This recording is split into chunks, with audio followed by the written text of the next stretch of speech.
Hello, you're watching World Talks on TVP World. My name is Sascha Fahrbach.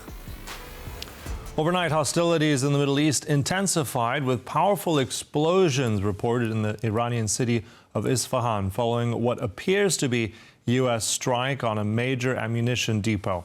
At the same time, President Donald Trump is reportedly signaling readiness to wind down the war, even if the strategically critical Strait of Hormuz remains largely closed.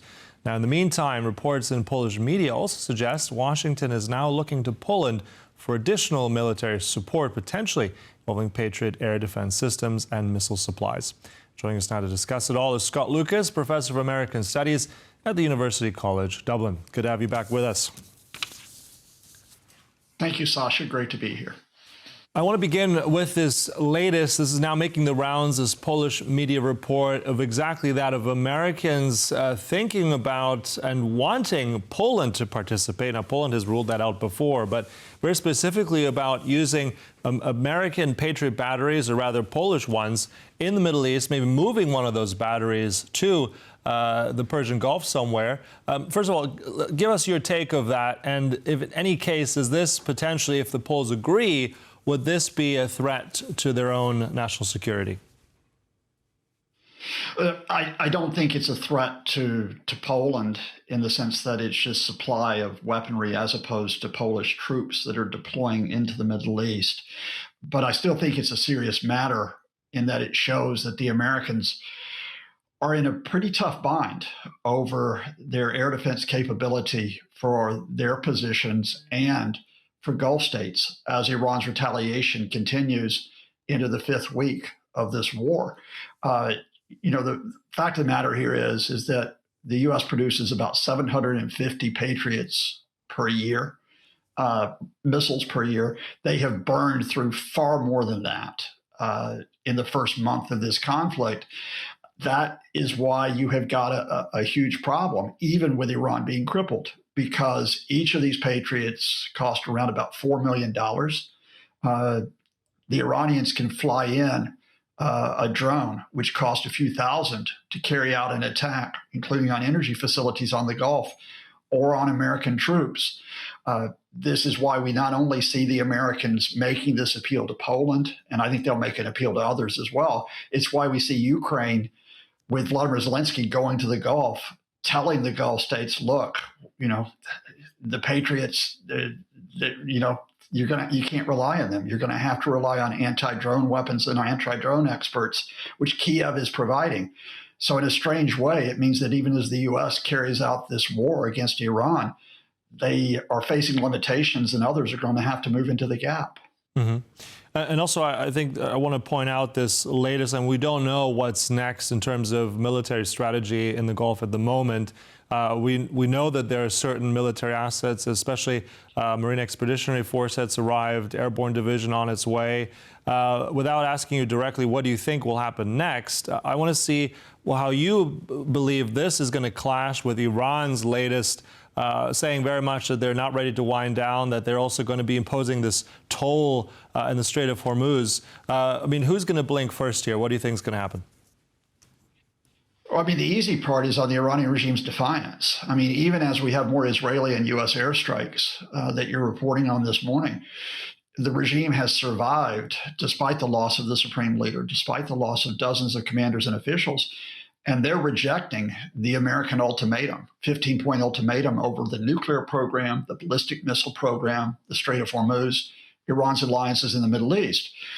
And the Americans are in a muddle now. So we've got conflicting reports that are coming out. On the one hand, Donald Trump says, talks with Iran are going very, very well. They're going well. There are no negotiations with Iran.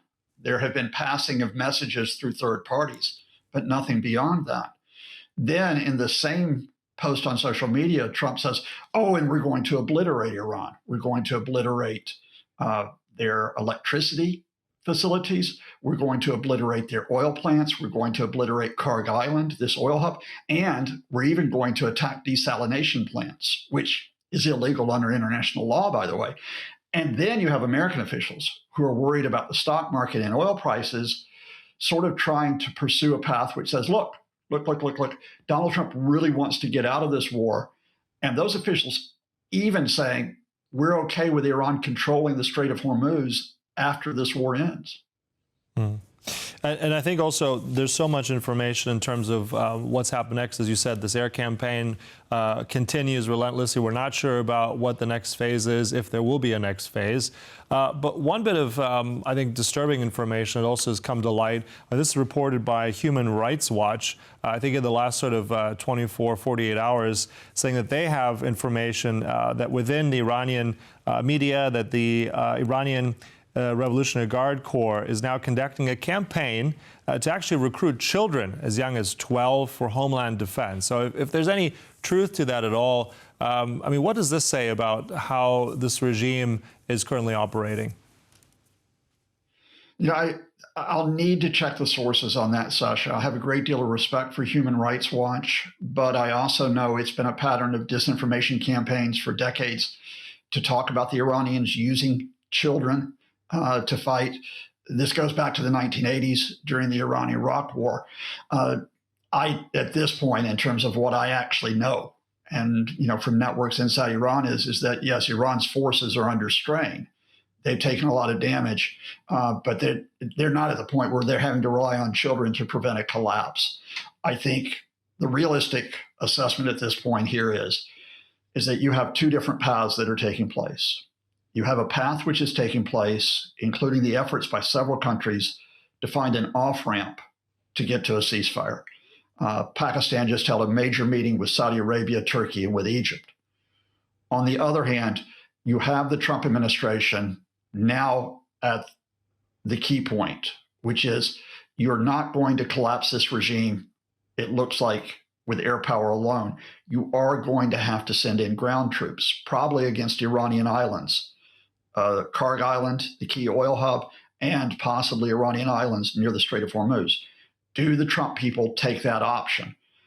I don't think they have made that decision yet, but I would suspect that probably within the next week, we have a turning one way or the other. Either the Americans have to back away because the regime hasn't surrendered, or they do, despite the fact that there will be a great deal of domestic opposition to this, carry out ground operations. Mm-hmm. I want to kind of switch. I mean, it's similar theater if we go over to more on the west of what's happening in Lebanon right now, so what the Israelis are doing there. Also, very, very intense ground force operations already happening at this point in time. Also, the implications politically and legally of Israel's finance minister, Mr. Smotrich's proposal, really to extend its border, annex a lot of Lebanon.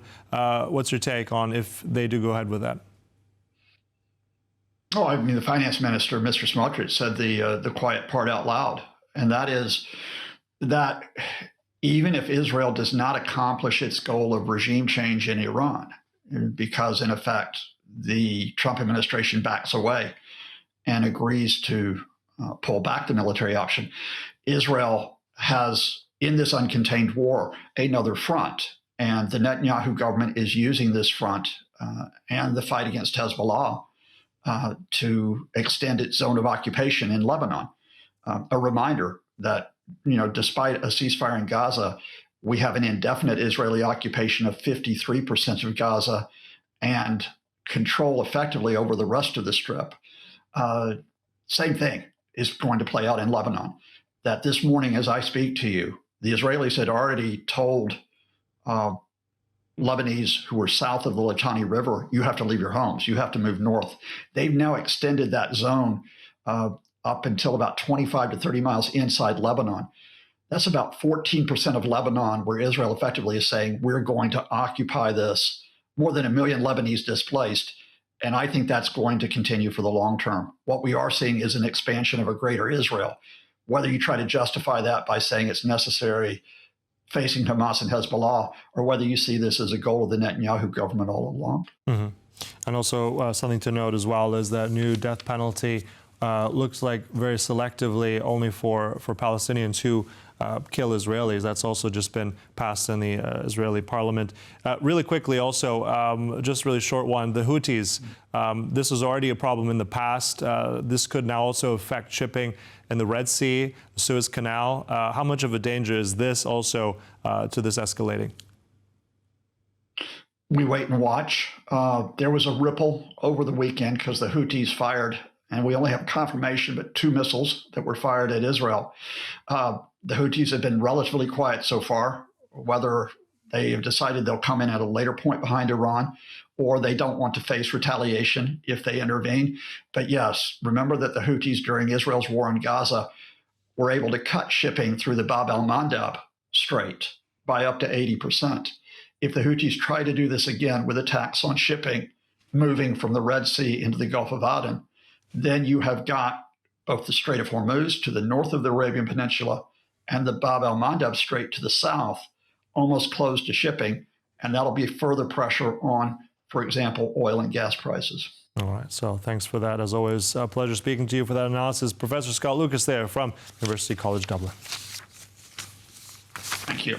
And thank you for watching. That concludes World Talks, but stay right here on TVP World for more news and commentary. Goodbye.